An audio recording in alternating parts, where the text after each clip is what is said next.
Hello and good morning all of you. How are you today? Fine. Okay, today we are going to learn subject Hindi grammar class 7. Okay, class 7 की Hindi grammar की book है. Chapter 11 है आपका कारक. ठीक है, चलिए देखते हैं. संज्ञा या सर्वनाम के जिस रूप में उसका संबंध वाक्य के अन्य शब्दों के साथ जाना जाता है उसे कारक कहते हैं. इसको आपको मेमोराइज करना है. क्या आप मेमोराइज करोगे आप? संज्ञा या सर्वनाम के जिस रूप में उसका संबंध वाक्य के अन्य शब्दों के साथ जाना जाता है उसे कारक कहते हैं. कारक की स्पष्टता के लिए संज्ञा या सर्वनाम के साथ जो शब्द प्रयुक्त होते हैं वे कारक चिन्ह कहलाते हैं. ठीक है, कारक की स्पष्टता के लिए संज्ञा या सर्वनाम के साथ जो शब्द प्रयोग होते हैं वे क्या कहलाते हैं? कारक चिन्ह कहलाते हैं. ये कारक चिन्ह ही कारकों की विभक्तियां या परसर्ग कहलाते हैं. इनसे वाक्य पूर्ण एवं स्पष्ट हो जाते हैं. ठीक है, चलिए देखते हैं निम्नलिखित वाक्यों को पढ़ते हैं और समझते हैं. दादी ने कहानी सुनाई. पूनम कुत्ते को रोटी डाल रही है. चित्र में ब्रश से रंग भरिए. इसमें आपको स्पष्ट हो रहा है ना कि दादी, किसने कहानी सुनाई? दादी ने. पूनम किसको डाल रही रोटी? कुत्ते को. चित्र में किससे रंग भरना है? ब्रश से. विकास ने पूनम के लिए राखी खरीदी है. ठीक है, किसके लिए? पूनम के लिए. गिलहरी पेड़ से उतरी. किससे उतरी है? पेड़ से उतरी है. यह प्रशांत की दुकान है. किसकी दुकान है? प्रशांत की दुकान है. उसकी गेंद कुएं में गिर गई. किसमें गिरी? कुएं में गिर गई. अरे शुभम, क्या तुम्हारी माताजी घर पर है ना? तो ये क्वेश्चन पूछ रहा है. ठीक है, उपयुक्त वाक्यों में संज्ञाओं का क्रिया से संबंध बताने के लिए कुछ चिन्हों ने, को, से, के लिए, से, होना आदि का प्रयोग किया गया है. इन्हें परसर्ग मीन्स कारक चिन्ह कहते हैं. ठीक है, परसर्ग को कारक चिन्ह कहते हैं. इन्हें विभक्ति चिन्ह भी कहा जाता है. ठीक है, कभी कभी कुछ वाक्यों में कुछ शब्दों के साथ परसर्गों का प्रयोग नहीं होता. जैसे दादी कहानी सुनाती है. इसमें दादी और कहानी के साथ परसर्ग का प्रयोग नहीं हुआ है. ठीक है, देखते हैं. चलिए, कारक के भेद क्या है. संज्ञा या सर्वनाम शब्दों का क्रिया के साथ संबंध अनेक रूपों में होता है. इसके आधार पर कारक भी भिन्न भिन्न होते हैं. कारक के 8 भेद हैं.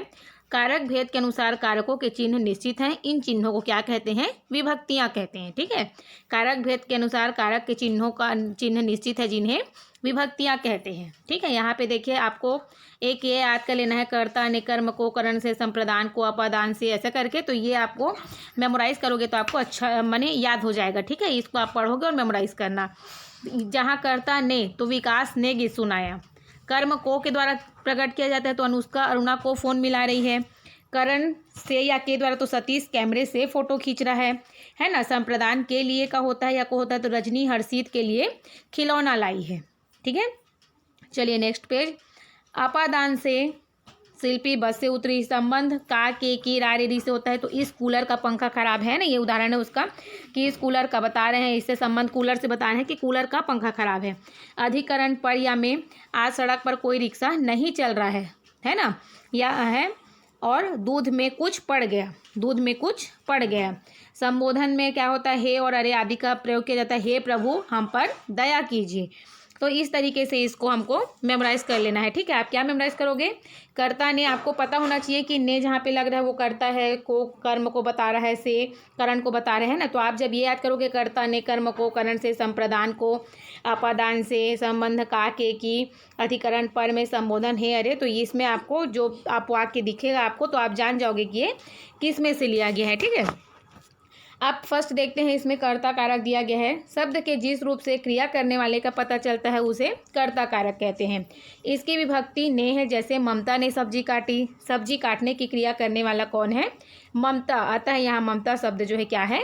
कर्ता कारक है. ठीक है, जो कार्य करता है उसे कर्ता कारक कहा जाता है. वर्तमान और भविष्य काल में कर्ता के साथ ने विभक्ति चिन्ह का लोप हो जाता है. ठीक है, वर्तमान और भविष्य काल में कर्ता के साथ ने चिन्ह का, विभक्ति चिन्ह का लोप हो जाता है. नगमा गाना गाती है. बच्चा दूध पिएगा, है ना. जैसे ममता ने सब्जी काटी तो वो प्रेजेंट था. ममता ने सब्जी काटी, किसने सब्जी काटी? तो ममता ने सब्जी काटी. लेकिन बच्चा दूध पिएगा वो भविष्य हो गया और नगमा गाना गाती है वो क्या हो गया? वर्तमान हो गया, है ना. तो इसमें क्या है? विभक्ति चिन्ह का लोप हो गया है. ठीक है, प्रथम वाक्य की क्रिया वर्तमान काल में तथा दूसरे वाक्य की क्रिया क्या है? भविष्य काल में. अतः सलमा और बच्चा कर्ता शब्दों के साथ ने का प्रयोग नहीं किया गया है. ठीक है, नगमा और बच्चे के साथ में ने का प्रयोग नहीं किया गया है. सेकंड है आपका कर्म कारक. इसमें क्या होता है? वाक्य में क्रिया का फल कर्ता के अतिरिक्त जिन संज्ञा व सर्वनाम शब्दों पर पड़ता है उसे कर्म कारक कहते हैं. इसकी विभक्ति चिन्ह को है. ठीक है, इसको आपको मेमोराइज कर लेना है. कर्म कारक किसे कहते हैं? वाक्य में क्रिया का फल कर्ता के अतिरिक्त जिन संज्ञा व सर्वनाम शब्दों पर पड़ता है उसे कर्म कारक कहते हैं। इसका विभक्ति चिन्ह क्या है? को है। आपको जो मेमोराइज करने के लिए जो बोला गया ना, कर्ता ने कर्म को, ये सब आपको मेमोराइज करना है, तो ये आपको याद रहेगा। माँ ने बच्चे को दूध पिलाया। किसको दूध पिलाया? बच्चे को दूध पिलाया। माँ ने किसको दूध पिलाया? बच्चे को। यहाँ पिलाया जो है क्रिया का प्रभाव बच्चे पर पड़ रहा है, अतः बच्चे को में कर्म कारक है। ठीक है। हिंदी में कर्म कारक का प्रयोग को के बिना भी किया जा सकता है। जैसे बच्चे विद्यालय जाएंगे, रीमा निबंध लिखती है, रीमा निबंध को लिखती है, बच्चे विद्यालय को जाएंगे। ये बोलना आपको इंपॉर्टेंट नहीं है। आप क्या बोल सकते हो? बच्चे विद्यालय जाएंगे और रीमा निबंध लिखती है। Is that okay? Okay. Third है आपका करण कारक। जिस साधन या माध्यम द्वारा कर्ता क्रिया करता है उसे क्या कहते हैं? करण कारक कहते हैं। ठीक है। करण कारक किसे कहा जाता है? जिस साधन या माध्यम द्वारा कर्ता क्रिया करता है उसे करण कारक कहते हैं। ठीक है। इसका विभक्ति चिन्ह से अथवा के द्वारा है। जैसे दीपिका ने पेंसिल से चित्र बनाया, यह पत्र कर्मचारी के द्वारा भिजवा दो, उनके हाथ संदेश भिजवाएं। उपयुक्त वाक्यों में पेंसिल से जो आपको ब्लू ब्लू दिख रहा है ना, कर्मचारी के द्वारा, हाथ, ये क्या है? आपके करण कारक हैं। पहले दो वाक्यों में से और के द्वारा और विभक्तियों का प्रयोग हुआ है। तीसरे वाक्य में क्या कर दिया गया है? विभक्ति का लोप हो गया है। ठीक है। चलिए नेक्स्ट पेज देखिए। फोर्थ है आपका संप्रदान कारक। कर्ता द्वारा जिसके लिए कुछ किया जाए, जिसे कुछ दिया जाए, उसमें संप्रदान कारक होता है। इसका विभक्ति चिन्ह क्या है? के लिए या को है। ठीक है। कर्ता द्वारा जिसके लिए कुछ किया जाए या जिसे कुछ दिया जाए उसमें संप्रदान कारक होता है। ओके। इसका विभक्ति चिन्ह क्या है? के लिए है या को है। जैसे हर्षित गुरु जी के लिए उपहार लाया, निक्की ने भूखे को खाना दिया। ठीक है। हर्षित किसके लिए उपहार लाया? गुरु जी के लिए। निक्की ने किसको खाना दिया? भूखे को। इसमें संप्रदान कारक है। इसी प्रकार दूसरे वाक्य में खाना किसको दिया? भूखे को। इसमें भी क्या है? संप्रदान कारक है। ठीक है। कर्म कारक और संप्रदान कारक में अंतर। कर्म कारक और संप्रदान कारक में आपका क्या अंतर है? चलो इसको देख लीजिए। आपका मोस्ट इंपॉर्टेंट क्वेश्चन है, आप इसको मेमोराइज कर लीजिएगा। ओके।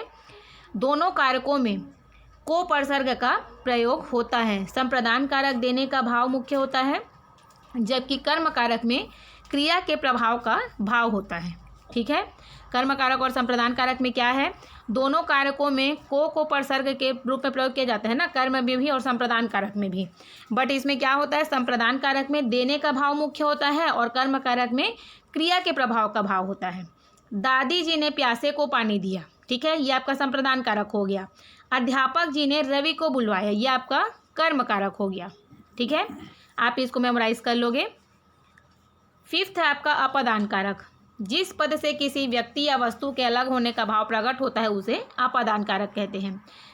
जिस पद से किसी व्यक्ति या वस्तु के अलग होने का भाव प्रकट होता है उसे अपादान कारक कहते हैं। इसका विभक्ति चिन्ह क्या है? से है। जैसे वह घोड़े से गिर गया, वह कहाँ से गिरा? घोड़े से गिर गया। घोड़े से पद में क्या है? आपका अपादान कारक है। ठीक है।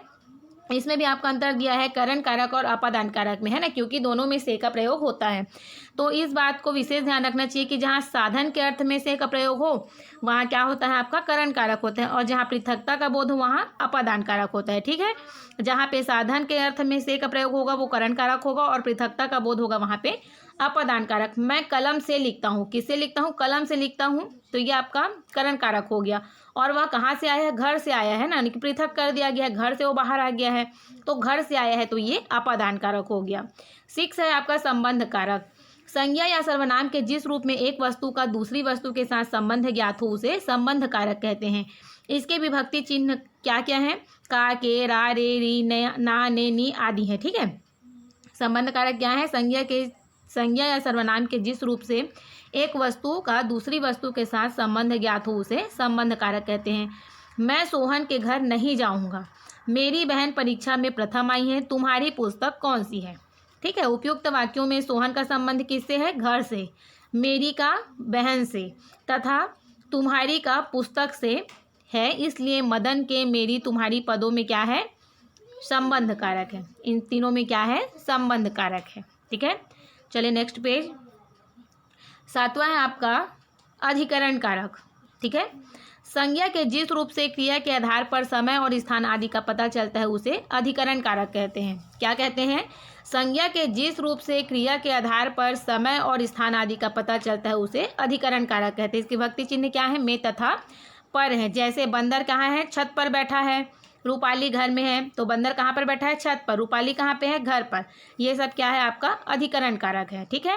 8th है आपका संबोधन कारक। संज्ञा या सर्वनाम के जिस रूप में किसी को संबोधित किया जाए वहाँ संबोधन कारक होता है।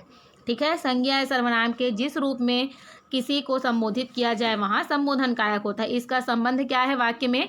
ना तो क्रिया से होता है और ना ही दूसरे शब्दों से होता है, वरन वे अपना स्वतंत्र अस्तित्व रखते हैं। इसके लिए विभक्ति चिन्ह क्या है? हे, अरे आदि है। जैसे अरे शशांक तुम कब आए, स्वतंत्र है। शशांक को हम पूछ सकते हैं अरे शशांक तुम कब आए। अरे बहन कभी तो चुप रहा कर। बच्चों समय अमूल्य है। किसे संबोधित किया गया है? यहाँ पे शशांक को, यहाँ पे बहन को, यहाँ पे बच्चे को। आदि को क्या कहेंगे? संबोधित किया गया था। ये सभी पद क्या है? संबोधन कारक है। ठीक है। आई होप आपको ये पार्ट समझ में आ गया होगा। आप अपने घर में इसको अच्छे से रीड करिएगा। ओके। और मोस्ट इंपॉर्टेंट जो क्वेश्चन है आपको, इसको आप मेमोराइज कर लीजिएगा। ओके। अभी के लिए थैंक यू।